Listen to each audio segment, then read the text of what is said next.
युक्तः कर्मफलं त्यक्त्वा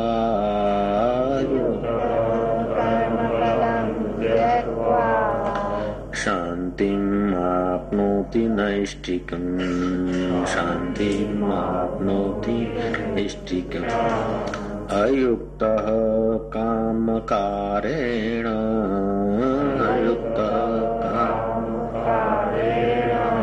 फले सक्तो निबध्यते।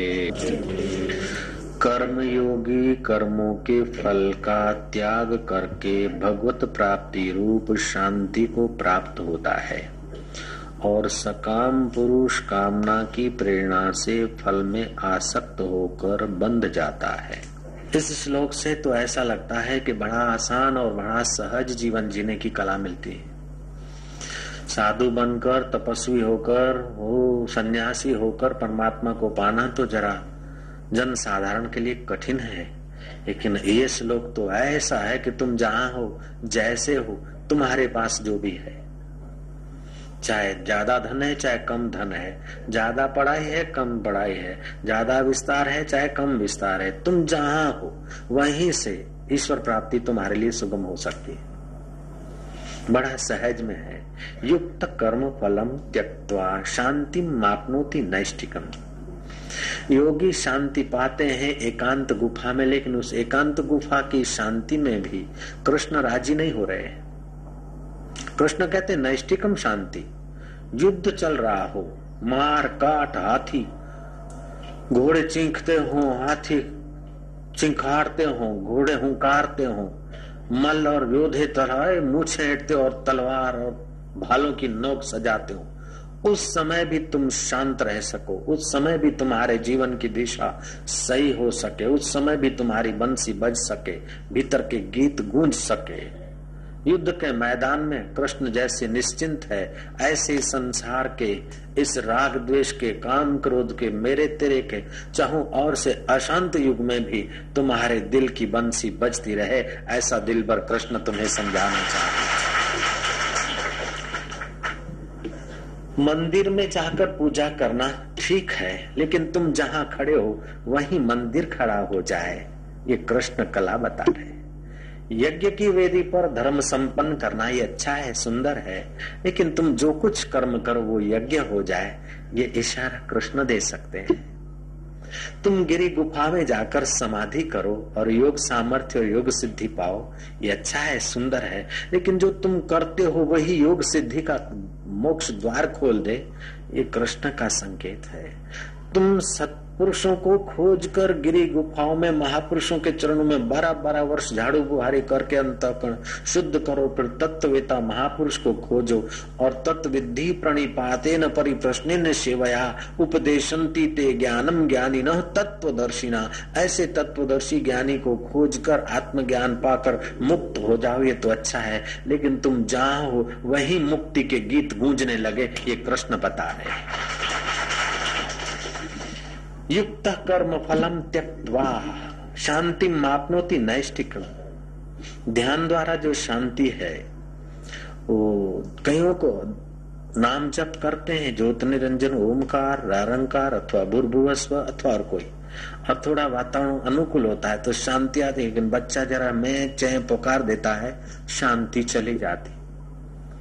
कभी कभी ध्यान भजन करते वातावरण शुद्ध होता है, सुबह की सुंदर मधुर हवाएं होती है, कुछ प्राणायाम आदि किए, मन और प्राण स्वच्छ हुए, थोड़ी शांति मिली, लेकिन ये शांति एक दिन मिली, दूसरे दिन उतनी की उतनी मिले ये जरूरी नहीं, दूसरे दिन गड़बड़ भी हो सकती है और थोड़ी ज्यादा भी मिल सकती है, और तीसरे दिन फिर शांति ठन ठन पाल हो जाती है।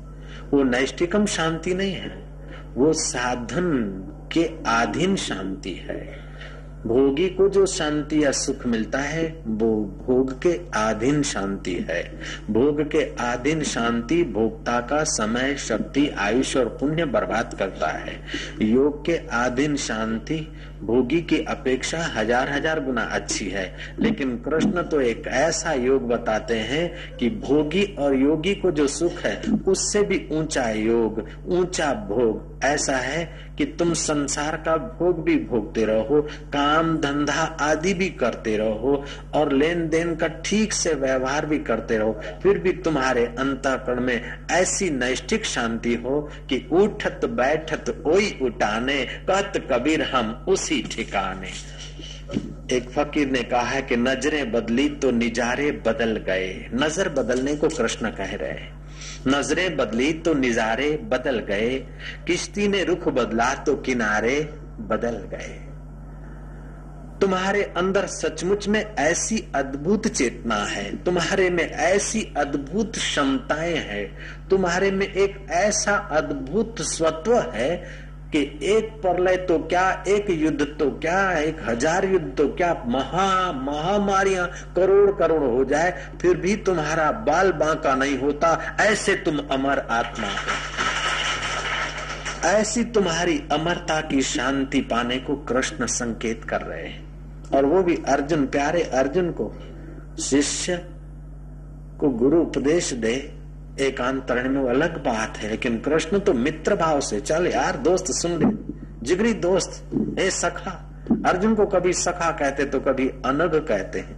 अनग पहले अध्याय में नहीं कहा, दूसरे में नहीं कहा, तीसरे अध्याय में अनग कहा। अनग माना निष्पाप।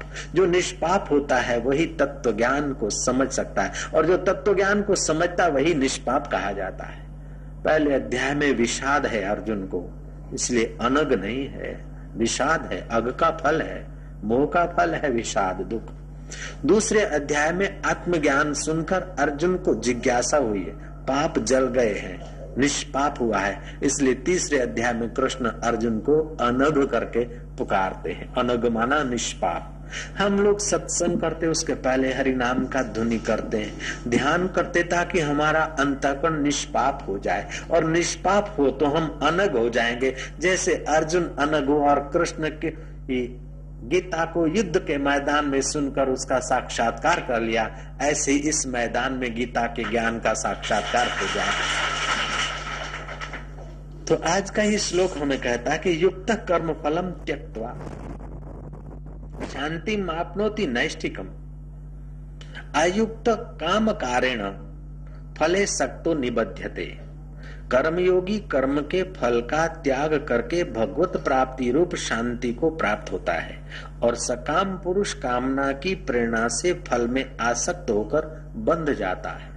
भोजन तो कर्मयोगी भी करता है और कर्म भोगी भी करता है। कपड़े तो कर्मयोगी भी पहनता है और भोगी भी पहनता है। तो कृष्ण बोलते जब खाना है, पीना है, रहना है, जीना है, लेकिन खाना पीना जीना अशांति के लिए, दुख के लिए तो करते नहीं। तुम सब सुख के लिए करते, तो आओ मेरे मित्र, आओ मेरे भैया, तुमको सुख कहाँ है वो जरा गुफा का द्वार दिखा दे। तुम कर्म करो, लेकिन कर्म में योग को मिला दो, तो कर्म तुम्हारे सुंदर होंगे। कर्म में जब फल की लोलुपता मिला देता है आदमी, तो क्या होता है कि कर्म करने की जो योग्यता है, उत्साह है, आनंद है, क्षमता है, वो कुंठित हो जाती है। फल में जब, कर्म में जब फल की आसक्ति होती है तो फल की चिंता भी होती है, और फल मिलेगा, कैसा मिलेगा, कब मिलेगा, उसकी विफलता होती है। इसलिए कर्म इतना सुसज्ज नहीं होता है। और कर्म में जब फल की आसक्ति हट जाती है तो कर्म करने का अपना रस आता है, मजा आता है। राम तीर्थ बोलते थे, मूर्ख लोग कर्म के फल के इंतजारी में मर जाते हैं, लेकिन उनको पता नहीं कि कर्म करते समय जो आनंद रूपी फल प्रकट होता है वो मिलने वाले फल से भी ऊंचा है, और मिलने वाले फल तो तुम्हारे पीछे पीछे घूमेंगे। जब पाप कर्म का फल हम नहीं चाहते तभी भी सजा तो मिलती है, तो पुण्य का फल तुम न चाहो तभी भी मजा मिलती और यार मिलती है। फिर नाहक क्यों अपनी बेइज्जती करना। ये जीवन में ये 5 बातें आ जाती है, अथवा जिसके जीवन में भगवत रस आने लगता है तो ये 5 बातें अपने आप उनके व्यवहार से टपकने लगती है। वो आदमी संसार का व्यवहार करते हुए भी परम पद को पा लेता है। उत्तम मनुष्य वह है कि उत्तम व्यवहार और उत्तम विचार और उत्तम संग करके जीवन का निर्वाह करते हैं। उत्तम मनुष्यों का काम है कि कोई काम करते हैं ना तो आगे पीछे विचार करके हाथ में लेते हैं और फिर प्राण जाए लेकिन उस कर्म को छोड़ते नहीं जब तक उस कर्म में पूर्णता ना आए। मध्यम आदमी ऐसे होते कि अच्छा काम लेते तो हैं, थोड़ा विघ्न आ जाए तो ध्यान भजन छोड़ दिया, थोड़ा कुछ प्रॉब्लम आए तो सत्संग वत्संग छोड़ दिया। और कनिष्ठ अधम आदमी ऐसे होते हैं कि अच्छे काम के तरफ चलते ही नहीं, और चलते हैं तो दिखावे भर को चलते हैं। तो अधम आदमी इस रास्ते चलता नहीं, चलता है तो दिखावे भर का। मध्यम आदमी चलता है और विघ्न आता है तो भाग खड़ा होता है, लेकिन उत्तम आदमी हजार हजार विघ्न आ जाए फिर भी नहीं छोड़ता और अंत तो गत्वा उत्तम पद को पा लेता है। तो उत्तम में उत्तम पद है शाश्वत शांति, नैष्ठिकम शांति। तो तुम जो कुछ करो तो काम करने के पहले आराम होता है, काम करने के बाद भी आराम होता है। तो काम ऐसा करो कि तुम्हारे चित्त में राम का आराम प्रकट होने लग जाए। चित्त को जांचो, अपने चित्त में अशांति तो नहीं आ रही है, भय तो नहीं आ रहा है, क्रोध तो नहीं आ रहा है। और जब क्रोध भय अशांति आए तो देख लेना कहीं न कहीं गड़बड़ है, कहीं न कहीं स्वार्थ है।